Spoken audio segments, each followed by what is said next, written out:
Alex, the last couple of days have been shocking, really, here in America, watching what's going on. I know this has been an incredibly hectic and very terrifying ordeal.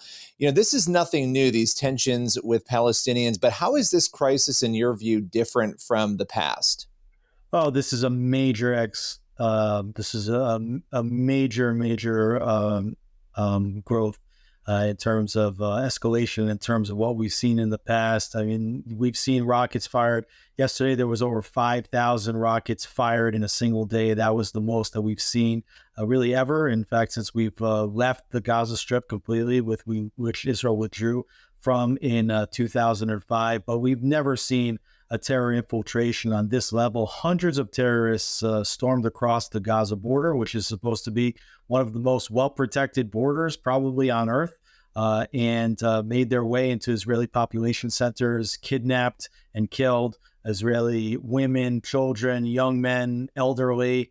And we've never had a case where we've seen what may turn out to be over 1,000 killed in a single day in the state of Israel, really since the 1973 Yom Kippur War, exactly 50 years ago. You hit on a number of things there that I want to talk through, but one of them is a question that some have asked, which is, how did this happen? The idea that they were able to get into the level, and this was a multi-pronged attack as well, if you want to speak to that a little bit. But I think that's a big question people have. How were Israeli security forces not able to stop what we've seen happen the last 2 days? Oh, exactly. It was a multi-pronged attack, like you said. First thing that happened was drones attacked some of the surveillance towers that are around the Gaza border. Once that happened, then rockets started being fired all over the country. At the same time, paragliders went straight over the Israeli border while you had tanks and rather construction equipment, tractors breaking through the Israeli barrier, in which then you had jeeps and motorbikes with, again, hundreds of terrorists. There were, according to Hamas reports, over 15 breaches of the fence. And this is, again, supposed to be a fence that is multi-layer protection fence. You're not supposed to be able to break it, not through technological means and not through low-tech means. So was a major intelligence and security breakdown.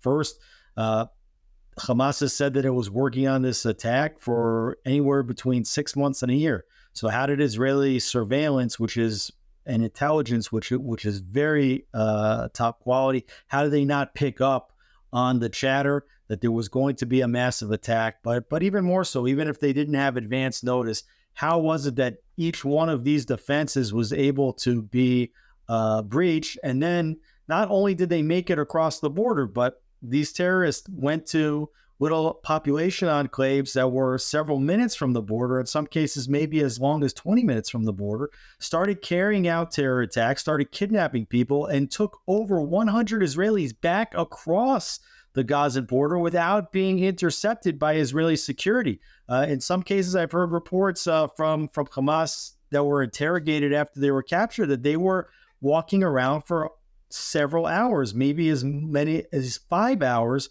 before they were intercepted. So it seems like a massive security failure on behalf of the Israeli military and the security establishment. And quite frankly, many Israelis want answers. Yeah, I mean, this reminds me, and I know there have been comparisons made to 9/11. There are some who have said this is sort of Israel's 9/11 moment. And there are obviously some other elements of this. You just mentioned one of them, taking people hostage, that are very different from what we saw on 9/11. But I don't know if you want to reflect on that at all, because these same questions came up after that event, and very similarly, a multi-pronged attack. Yeah, absolutely. I mean, Israel has made has made an industry out of protecting against exactly such types of attacks. The Gazans have tried to breach the border on so many different occasions.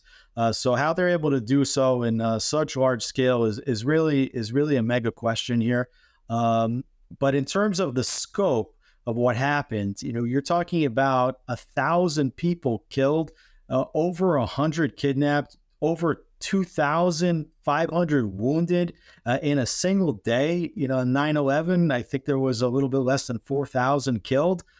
in a city of many, many more million than you have in Israel. So in Israel, just such a small country with such a small population, having that many people killed in one day is it's just an unbelievable nightmare.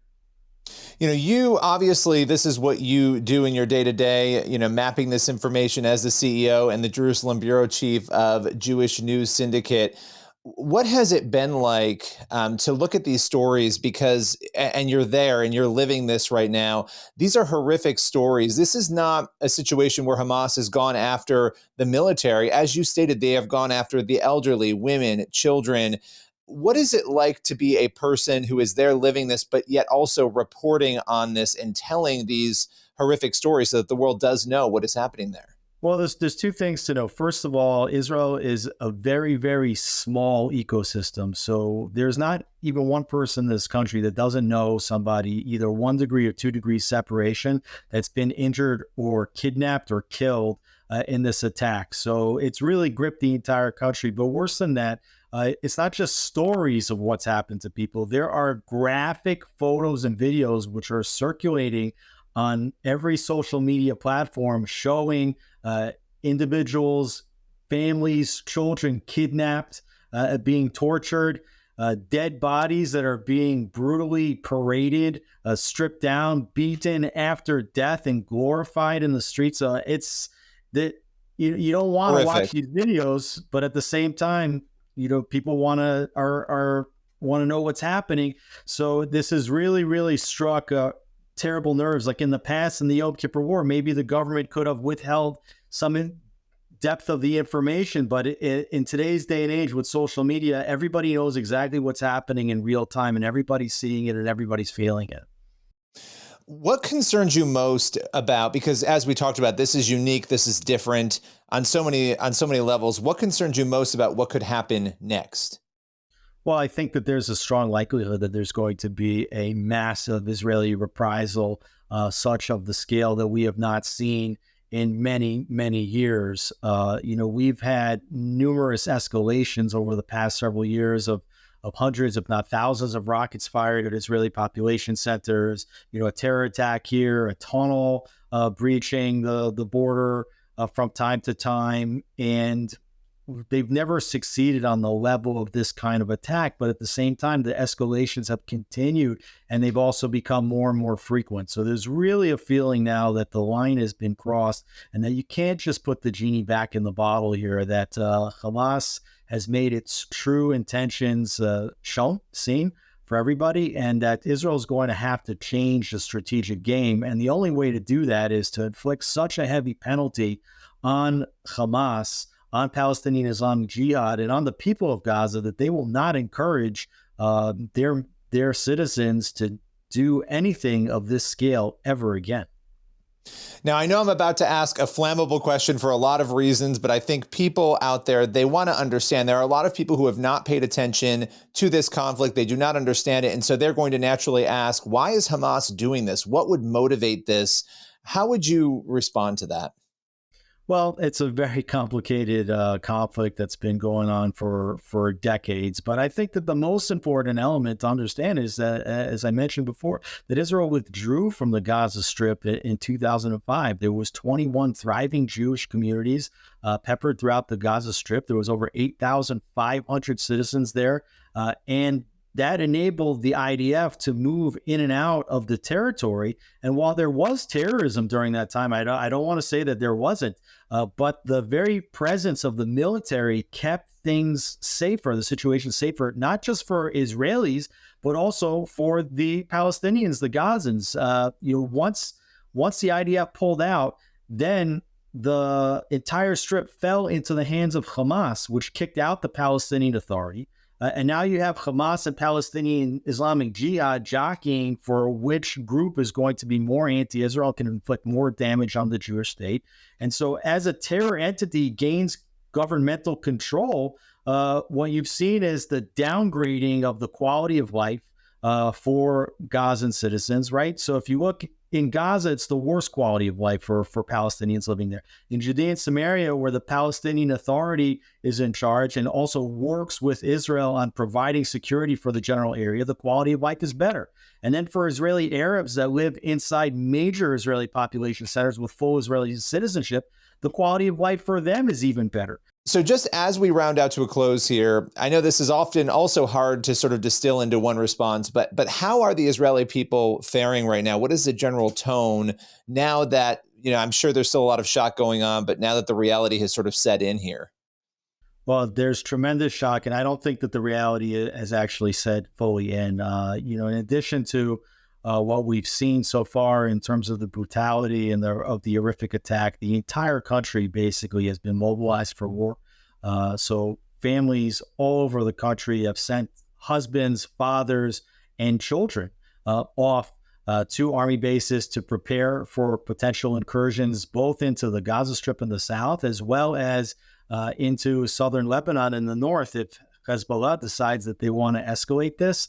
And so there's a strong feeling that ground incursions may be necessary.